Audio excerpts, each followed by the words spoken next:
Olá, bem-vindos a mais um vídeo do canal Biomundi. É novo aqui no canal? Então, inscreva-se no canal, ative o sininho das notificações para ficar por dentro de tudo que ocorre aqui no canal Biomundi e também nos siga no Instagram, @biomundicanal, onde nós informamos tudo o que acontece aqui pelo canal. Roda a vinheta que logo depois a aula começa. Até já!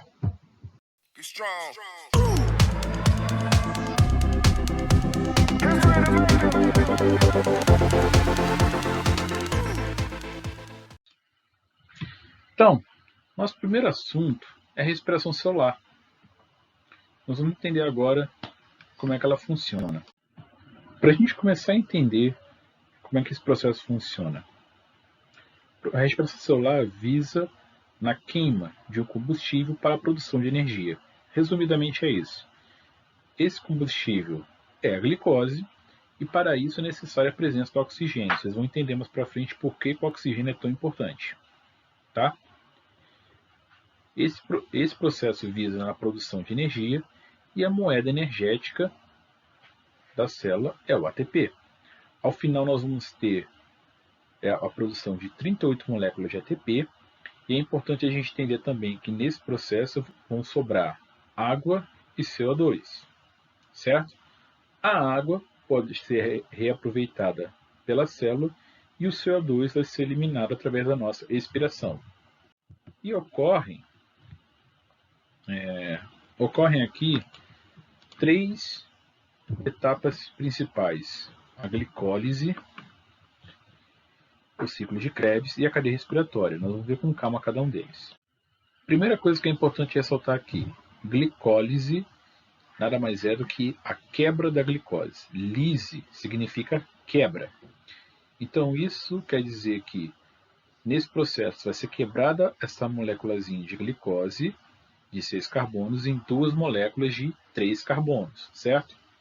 Eu vou ter a formação de 4 ATPs, produção de 4 ATPs, só que 2 eu vou produzir. Então o saldo é de 2 ATPs, correto? Eu vou ter a produção também de 2 moléculas de ácido pirúvico, a gente pode ver aqui, também chamados de piruvato. Essas moléculas vão ter participação na etapa seguinte, tá? E alguns H+, alguns elétrons que não foram para o ácido pirúvico, eles saíram da glicose e não foram para o ácido pirúvico, eles vão para transportadores de elétrons e mais tarde vão atuar lá na última etapa, ok?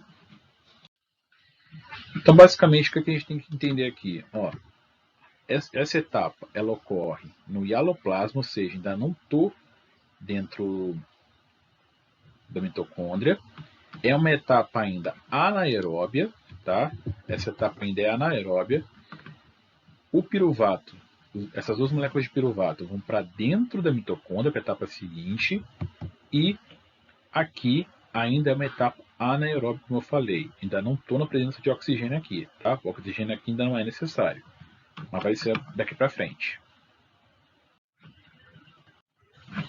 Antes de eu entrar propriamente no ciclo de Krebs, vai ocorrer o que nós chamamos de oxidação do piruvato. O piruvato vai sofrer essa oxidação e vai formar a acetilcoenzima A, que é uma molécula de 2 carbonos. Essa etapa de oxidação também ocorre durante o período de fermentação, que a gente vai ver no processo de fermentação lá na frente, sendo que na fermentação láctica eu tenho a formação de 2 lactatos e na formação alcoólica eu tenho a formação de 2 moléculas de etanol, ok? Então o saldo dessa oxidação no piruvato são 2 moléculas de NADH, a liberação de 2 moléculas de CO2 e a produção da acetilcoenzima A, como eu falei. Então agora a gente chegou no famigerado ciclo de Krebs. Primeiramente a gente tem que entender, aqui vai ocorrer a extração completa da energia da glicose. E aí aqui a gente vê essa figurinha do ciclo de Krebs, começa a pensar, professor, mas é muita coisa, é muito nome, eu tenho que saber isso tudo?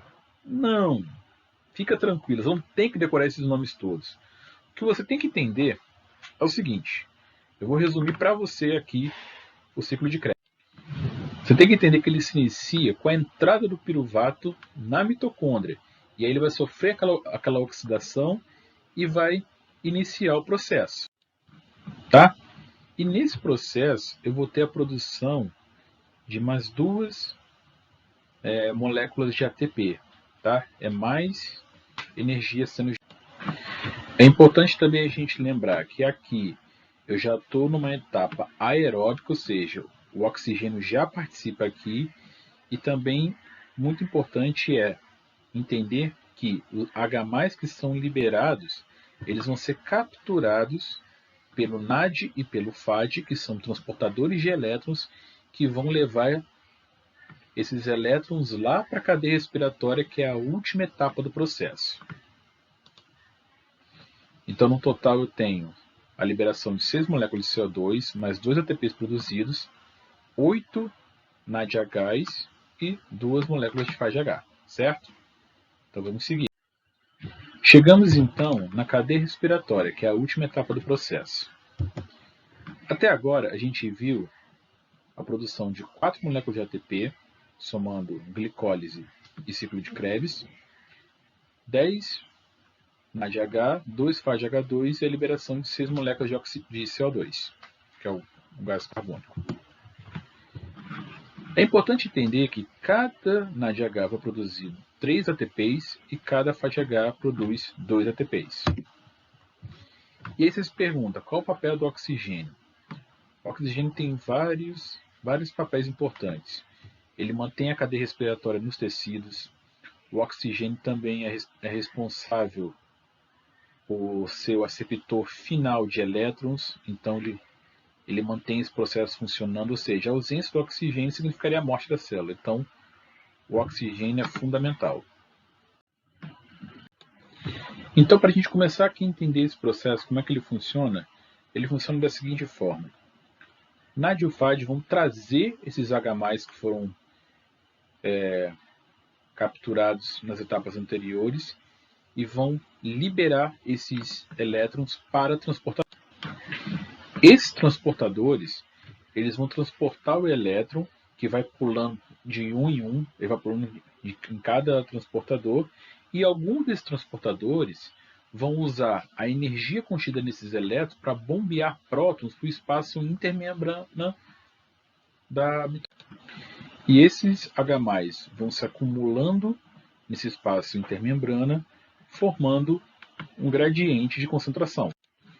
E quando o elétron chega no último aceptor de elétrons, ele vai se ligar. Quando o elétron chega no último transportador, ele se liga no seu aceptor final, que no caso, como eu falei anteriormente, é o oxigênio. E agora vai acontecer uma coisa muito interessante. Os H+ que até então se acumularam no espaço intermembrana da mitocôndria, eles vão migrar de volta para a matriz mitocondrial. E ao fazer isso, eles vão passar por uma enzima chamada ATP sintase. E ao passar por ela, vai se iniciar um movimento que vai fazer com que uma produção maciça de ATP aconteça. E com isso, a produção é muito maior em relação aos outros processos. A produção começa a acelerar. Então aqui, quando esse H+ vai voltando, ele passa pela ATP sintetase e aí eu tenho a produção maciça de ATP. Eu tenho em torno de 32 a 34 ATPs produzidos nesse processo, ou seja, é bastante coisa. No total, eu posso ter até 38 moléculas de ATP. E aí você pode se perguntar, tá, e o que é importante eu saber disso aqui? O importante daqui é importante você entender que há transporte de elétrons na cadeia respiratória com reoxidação do NADH, tá? Que o oxigênio é o último aceptor de elétrons, segurando os prótons e assim evitando a acidificação da célula. Por quê? Ao segurar os prótons, ele vai formar água. Isso vai impedir que a célula se torne ácida. Tá? E que essa aqui é a etapa mais energética do processo, formando até 32 a 34 moléculas de ATP. No total, o saldo total são 38 ATP. Entrando agora rapidinho em fermentação, como eu falei lá anteriormente, na fermentação nós temos dois tipos de fermentação. A fermentação alcoólica, que é um processo anaeróbio, aqui eu já não estou falando mais de processo aeróbio, estou falando já de processo anaeróbio. Na fermentação alcoólica, eu tenho esse processo sendo feito principalmente por leveduras, como por exemplo alguns fungos do gênero Saccharomyces, presentes desde produtos alimentícios, como pães, eu tenho também a produção de bebida alcoólica, como por exemplo Saccharomyces cerevisiae, que está presente na cerveja, até produtos de limpeza. Então eu posso usar esse etanol que é produzido por fermentação, ele pode ser usado em diversas situações. E o outro exemplo é a fermentação láctica. A diferença, como eu falei anteriormente, pessoal, é que na fermentação láctica eu tenho a formação de 2 moléculas de lactato. E na fermentação alcoólica eu tenho 2 moléculas de etanol. Isso aqui está muito presente no nosso músculo quando ele tem algum problema, ele precisa rapidamente dessa energia, ele faz fermentação. Ok? E aí, gostou da nossa aulinha de hoje? Se gostou, deixa o like. E também, ficou alguma dúvida? Quer pedir algum material, algum assunto específico para ser abordado aqui no canal?